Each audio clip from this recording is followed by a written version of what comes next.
Hi everyone, my name is Adi, and today we've got a special guest, Owen Wright. Owen, how are you doing? I'm doing pretty good. How about yourself? I'm doing well. So you want to tell me a little bit about yourself? Well, I haven't really done anything much in Pokemon recently. I've just been doing some TOing, but with I had some good results in Ultra Series, so this was a nice change of pace from just kind of playing some casual tournaments and stuff like that. So hmm And how did you do in the Players' Cup? I ended up placing ninth. I managed to win one game in top 16 on the losers side, but I ended up falling to you actually in that top 12. So Yeah, we did play in top 12. And so, for those who don't know, the Players' Cup is a 256 player double elimination tournament hosted by the Pokemon Company International, with invites extended to the top players from the May International Challenge. We're going to have 8 of the top 16 players from the North American Players' Cup come onto this channel to talk about their teams, so make sure to subscribe to not miss a single one. So, Owen, it looks like you used a pretty standard Sun team for this tournament. Tell me a little bit about how you came across this team or how you built this team and how you just why you decided to use this team in this tournament. so when I was going into this, I didn't think I was going to make the Players' Cup. My IC run was pretty awful, so I wasn't planning anything. But then once I got the email, I was like, well, I should probably pick something. And so I was just looking around for teams, and in the Team Ireland Discord, which I've been helping out with that, uh, I came across this paste from Hibiki. I was like, well, this is cool, I'll try it out. And it just kind of clicked. So I kept using that, made a couple adjustments to just suit my playstyle, and then that's how this team ended up being what I used. Yeah, and so you mentioned Hibiki is one of the people who originally built this team. He's a fantastic team builder. He's been around for a long time. I know back in 2018 he had a, a Patreon where he would translate Japanese team reports for the English audience. So he's a really influential figure in this community as far as team building goes, and you should definitely check him out and find other awesome teams like this one if you follow him on Twitter. And I'll link that in the description below. I'll also link Owen's Twitter down below. So this team, like I mentioned, I know that there were some teams that were running around that were very similar to this team, and you had some really interesting techs, I think, that made it so that you performed better than pretty much everyone else who used similar teams in this tournament. So, can you tell me a little bit about the Pokemon themselves and why you chose the sets you did, specifically on like the interesting tech choices like Close Combat on Incineroar or the Venusaur set that you used? Yep. So I think first thing when I looked at this was, well, bulky Venusaur. That could be really interesting because usually Venusaur either runs Sash to get off like a sleep powder and get some value, but with the new Gmax coming out, I wanted it to stay around as long as possible. And with this bulky spread, it just lives a little bit longer, but it's still doing a lot of damage with the maximum special attack there. So with that, the goal was I could have the sleep powder option with the Torkoal because even though it is lower speed, it only hits 108. With the Torkoal and the Chlorophyll, it is still going before most of the threats in the format if they don't have Tailwind up. So that's always an option, just sleep powder stuff. But the main goal was with that Life Orb to go for a lot of damage with a Gmax Vine Lash based off of the Frenzy Plant, or just Max Ooze or Max Quake doing a lot of damage in their own right as well. Incineroar, Close Combat was something that I kind of questioned at first when I got the team. I was like, well, yeah, I'll try it, see what's the worst that could happen. And it ended up being really helpful against things like the Tyranitar. I didn't have too many options because Venusaur obviously does a lot of damage to it, but if it's something where I can't really bring Venusaur in that kind of matchup, or a slower TR based matchup where I don't want to bring it, Close Combat Incineroar just gives me another way to get it off the field to allow Torkoal and Togekiss to stay around longer. Yeah, I know a lot of people going into this tournament were scared of Sun, and they were like, "Oh, I'll put a Tyranitar on my team, and that way I can beat some teams." So having something like Close Combat and Incineroar seems like a really strong way of dealing with the easy counterplay that people are trying to do to beat this really threatening team. Definitely. And the cool thing about Players Cup is we could see each other's teams. So people knew that I had close combat on the Incineroar going into the game. So it wasn't some kind of surprise like a best of one tech on ladder. But it was something that they had to play around, and they knew that I had the entire time, so that definitely helped a lot. Citrus Berry on the Incineroar, also a little bit more unusual. Usually people run the Pinch Berry, but Citrus Berry is nice because it just kept Incineroar on the field, taking smaller chip earlier on to get as much value as possible. It also made switching in to weaker hits, like maybe a Dazzling Gleam crit or something like that, that might bring it down to half, make it a little more effective in living stuff like that. It still falls to the big threats of stuff like Cinderace going for like a Helping Hand high jump kick or something like that. But it definitely did its job, and it did a very good job at doing that. But then I guess the other really interesting tech here is the Choice Specs Torkoal, and it was definitely the most enjoyable part of this team. It's just so much damage. If I can get up that Trick Room with the free Torkoal switching, Helping Hand Specs Eruption in the sun, just things are gonna die, and it was very fun to just click Eruption, and nothing could really stop it if I got it going. So that's the basic overview. Bulldoze with the Tyranitar is very nice. Lash Out does get a double base power if the stats get lowered, and since the speed getting lowered off Bulldoze does count, that would be a lot of damage if I just went for something like that. But also just like a Rock Slide, and then after that I can click Helping Hand. So just a very versatile mode against other Sun teams, but against some other matchups where the Sun mode isn't as strong. Yeah, I know in our matchup, the weakness policy Tyranitar really came in clutch for you and was probably the most threatening part of the team against my team. Definitely. I mean, a lot of teams, when they look at this, they say, okay, I need to play around this Sun mode. The Venusaur, the Torkoal, it's just a really threatening core that you need to be aware of. But the Tyranitar really did so much for this. I think in the Players' Cup itself, I ended up using more Tyranitar Dusclops combinations to get off a lot of damage than the Venusaur Torkoal that people are usually scared of. So it was definitely very helpful. Togekiss, just a little bit of support there. Dazzling Gleam doing some chip. The main thing was that safety goggles. I had a bit of a problem with the Moonkiss in testing. Originally it was Iapa Berry, which I thought was a really cool tech, but I just ended up having too much problem to a Moonkiss and opposing Venusaur, so I just went for safety goggles to keep that spore away from the other Pokemon without Togekiss falling asleep.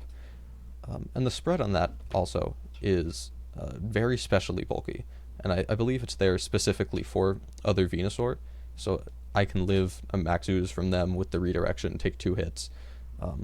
I don't take a Steel Spike from a Cinderace or anything like that. I believe even Iron Head has a chance to one-hit KO, but being able to take special threats like that is very helpful. So Yeah, it's interesting that you opted to go especially bulky on Togekiss because I know a lot of people have been going for max HP, max defense, bold in order to live attacks from things like Excadrill and, like you mentioned, Cinderace. And you said, I have other ways to deal with those Pokemon. You have a Venusaur that can do a lot of damage to them. You can set up Trick Room against those things. And I think you correctly assessed that the biggest threat that you might have to face is other Sun teams, and having a better matchup against those is really important. definitely, it is. I think the main thing that I was scared of going to this was playing that Sun Mirror. In practice, it was just a really hard matchup to play, since it was a slower Venusaur. It's always hard because they can go and get off a Max Quake before my Venusaur does damage if we end up playing the Venusaur in the mirror leads. And it's just not very enjoyable to play, to be perfectly honest with you. Tyranitar helps a lot, but with slow Venusaur, it is definitely a rough matchup. But it ended up working out better with this Togekiss, and it helped a lot. But it did end up actually being my first loss in the tournament was to that Sun Mirror, and it was a little upsetting, but I kind of expected it, so. Yeah, and so tell me a little bit about the biggest strengths and the biggest weaknesses of your team. Well, I think the biggest strength of this team, this Trick Room mode, is incredibly potent. I mean, Rillaboom definitely annoying against the Tyranitar, but even then, it still doesn't want to take any attacks from the Tyranitar once it gets that weakness policy boost up, and with cycling from Incineroar, with the Intimidate, as well as Flare Blitz pressure, it's really not a problem for the T-Tar in the end, but just the Trick Room mode does so much damage, and if I can get Torkoal in, even just Heat Wave in Sun, it's doing so much damage that nothing really wants to take unless it's something like a Rain team, and that's really what T-Tar's there for, because against those Rain teams, a lot of them don't predict me to lead with one of my weathers. They're like, oh, the Rain's really good, and they'll just want to switch the Torkoal in later, but then I just lead Tyranitar, and I Dynamax at turn 1, and then I get up my Sand after they get off an attack with proc my weakness policy, and then I'm sitting in a really good spot anyway. So, I mean, it's very good in that regard, and as I said, it's just a lot of damage rather fast once I get the mode that I want to going up, either the Venusaur with a fast mode or the TR mode with Dusclops. Yeah, and so what would you say some of the tougher matchups for this team were? As I said, the Sun Mirror, very hard. I would have considered it unplayable beforehand. It was just not something that I wanted to face at all. I ended up getting better at playing against it later on, but it was just not a very good matchup. It was very 50-50, not not great. But then other than that, some Pokemon that gave me a hard time. Uh, Lapras was a bit annoying, even though I had plenty of ways to deal with it. Resonance just made it harder to get through all that stuff, so if it could set up the Lapras properly, it was definitely a threat. Especially the weakness policy on the Lapras was something that I didn't want to proc and then end up losing my Tyranitar or Venusaur to, since they both would take super effective damage from that. Hmm. Um, and I think those were the main two problems. I had some hard time calculating. I was calculating stuff prepping for my top 16 match with choice specs Indeedee, threatening an Oko on Dusclops when it was at -1 special defense, and I was very scared of that. Cinderace Indeedee is something that I planned. It was like, well, my best chance for this is a 50-50, and if I lose it, oh well, that's the matchup. But fortunately, it didn't end up working out in their favor. But there was definitely something to be scared of. Dusclops just getting O code turn 1, not being able to get up Trick Room. But Right. other than that, it's a very solid team, and there's a great way to play defensively against most matchups. I can always have a safe switch in most of the time, or just go for a lot of offensive pressure with the safety from the redirection, or just cycling Intimidate. So, Right. Like I said, this is a team that I think everyone knew going into the tournament was one of the biggest threats. And despite the fact that everyone had a little bit of prep against it, you still managed to do really, really well over the course of basically every single round. Managed to take out with an open team sheet too, especially even people knew how you were going to try to counteract their strategies, and you still managed to win against all the counterplay that people have been doing against Sun. So I definitely think this is one of the strongest variants of Sun that I have seen in this metagame so far. Do you want to tell me a little bit about how your tournament run went? sure. So, looking at it, day one, I ended up getting the round one bye, which was very nice. Only had to play, I believe, 2 games that day. Mm-hmm. So, looking into that, my second round, he was using the Cinderace, Incineroar, Corviknight, Togekiss, Primarina, and the Snorlax, and it ended up working out pretty well. The Trick Room mode very potent there, since it was the Snorlax definitely a problem, but with Spore, with Venusaur, and just the fighting type moves on both Incineroar and Tyranitar, I was able to get that out of the way, and then in Trick Room, Tyranitar just kind of tore this team apart, and it was very nice. Round three, that was the last round of winners on day one. I ended up playing Bingji Wang, very good player, and he was using Cinderace, Chandelure, Rillaboom, Primarina, Corviknight, and Indeedee female. And this was definitely a harder matchup, I think. Ended up managing to win game one. It was a very close game. Then game two, and I still remember this because it was a really memorable moment. Turn one of game two, he led Indeedee Cinderace into my Tyranitar Dusclops lead, and I just I prayed and I predicted that he would go for something like a Helping Hand Max Darkness or a Max Darkness Expanding Force into the Dusclops to make sure I didn't get up Trick Room turn one. So I clicked Helping Hand Superpower onto the Cinderace, and as soon as the Indeedee didn't click Follow Me, I just popped off so hard. It was really, really fun. The Cinderace fell that turn, and that's how I cleaned up game two, putting me 3-0, ending my day one on the winner's side. Um, then look, going into day two, I guess, I had that Sun matchup that I was very scared about. It was the Torkoal, Terrakion, Persian, Gothitelle, Venusaur, and Charizard. And it was a very strong combination of Pokemon specifically against this archetype. Because normally my best way to play around the Sun matchup is with the Tyranitar and the Togekiss, to play a bit more defensively, but then threaten good damage off later in the game against Pokemon like the Charizard and the Torkoal. But with that Terrakion, it made it really challenging for me to set up either of those to put them in a spot to succeed. So that was my first loss, unfortunately. And so the interesting part of this tournament was it was actually held over 3 weeks, and so you had a full week in between your win against Bingji in round three and this match against this Sun Mirror. How did you prep over the course of this week? I built I kind of guessed on a bunch of the spreads. I built a couple versions, and I played the matchup with a bunch of friends. And I came up with a couple ideas of how to win it, but the more that I played it, the more I realized this was not going to go well. It was just I was losing almost every single game, and it was just a very hard matchup to play. And I could win a couple of them, but it was just very rough. And going to that, I was like, well, I guess this is where my run ends on the winner's side. Mhm. And so I played as well as I could. I made sure I had some fun in that matchup, and it went about as expected. So Right, and that is one of the parts of having a week to prepare.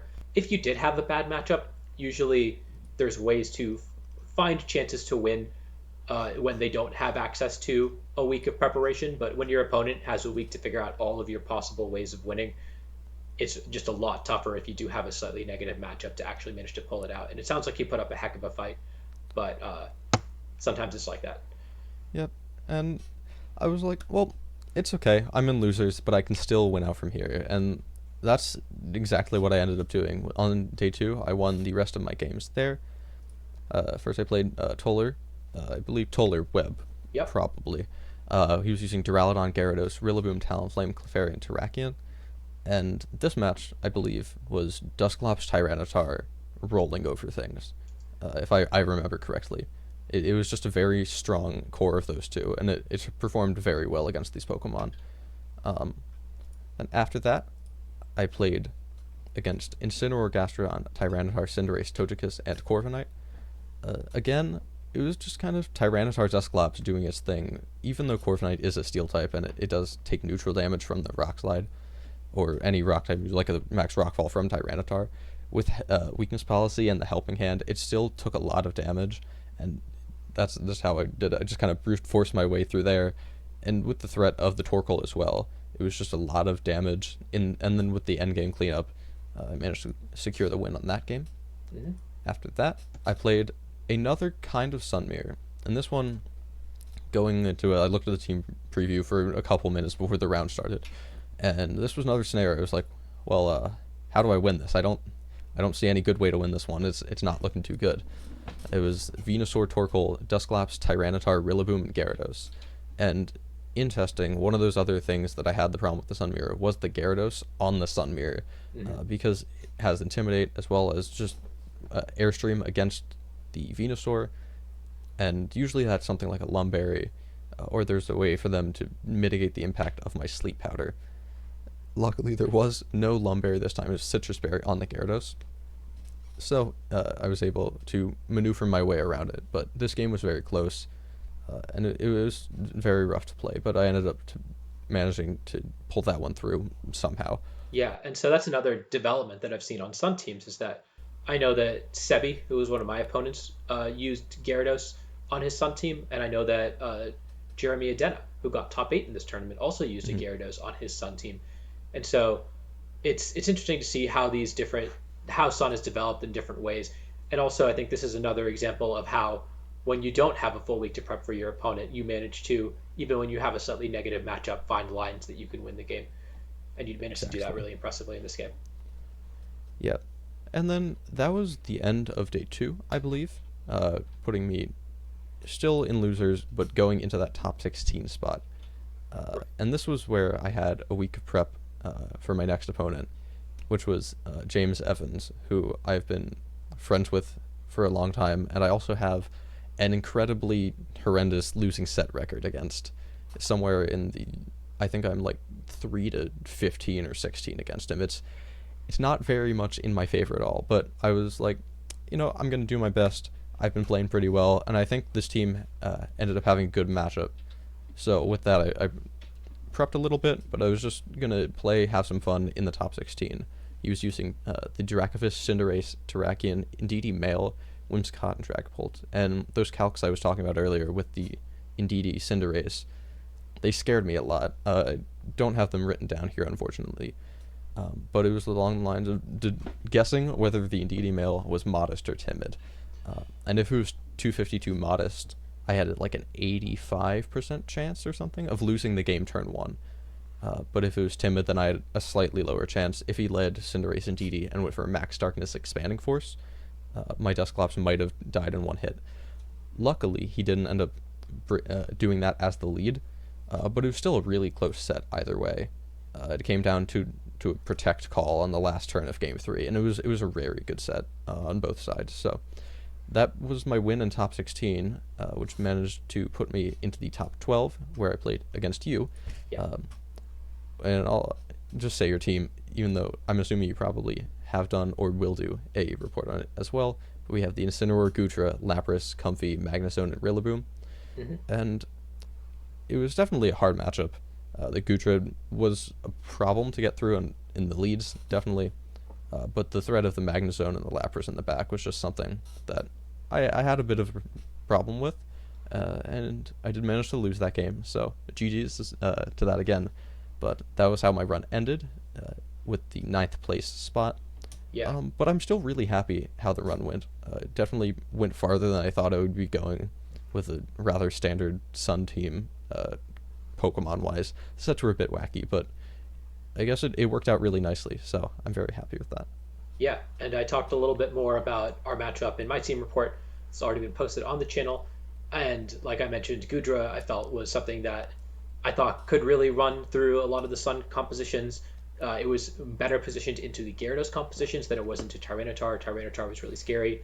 I know that game one you managed to position your Tyranitar in Trick Room with its weakness policy procced, and the only reason I managed to win that game was because my Incineroar woke up on the first turn of sleep and managed to KO your Venusaur. That was unfortunate. Game two, it just seemed like you just didn't have answers to Gudra. Uh, but yeah, Gudra is in my opinion one of the best Sun answers that I managed to find. And like you mentioned, I think that matchup was a little bit rough for you because it had the Lapras and Magnezone modes that you had to account for as well. Uh, but overall, I just think that this was a really, really impressive run. I think, especially when you have to make a run through the losers bracket, where every single win in winners is worth two in losers, so you really have to play. Do you remember how many games you had to play overall? Not including the bye, I played 8 games. Yeah, so you went 6-2 to get to top 12, and I went 6-2 to get to top six. So you really did have a really impressive run. You had to beat a lot of really high quality players. You know, you beat James Evans, you beat Toller Webb, you beat Bing Ji Wang, and so yeah, this team very very impressive, and thank you so much for coming on to share your thoughts and share a little bit about how your run went. Do you have any final words or shoutouts? Well, shout outs, of course, to Hibiki for building the team. I talked to him a little bit about it, and I mean, it was just a very cool team to play around with. A lot of interesting decisions on the building, and I think that's part of the reason that let it go this far was the interesting composition that people weren't as prepared for, even though they could see it going into the matchup. I guess other shout outs, Jamoto's, I don't know how to pronounce his name, but he helped me a lot with prepping, as well as Luca Paz, who helped a lot as well, and the rest of VGC memes for the moral support through the entire tournament, and that was great. Shout outs to James, that was a really good set, very memorable. I believe that is it. Thanks for having me. It was really great to share more about this team. I thought it was really cool. Yeah. Yeah, and I really thank you so much for coming on. I really encourage you guys to try it out. We have the rental code on screen right now, and the paste if you want to use it on Showdown is in the description down below. You can follow Owen at at Eclipse Owl VGC on Twitter. And yeah, thank you so much, and it was great talking to you. Yeah, definitely.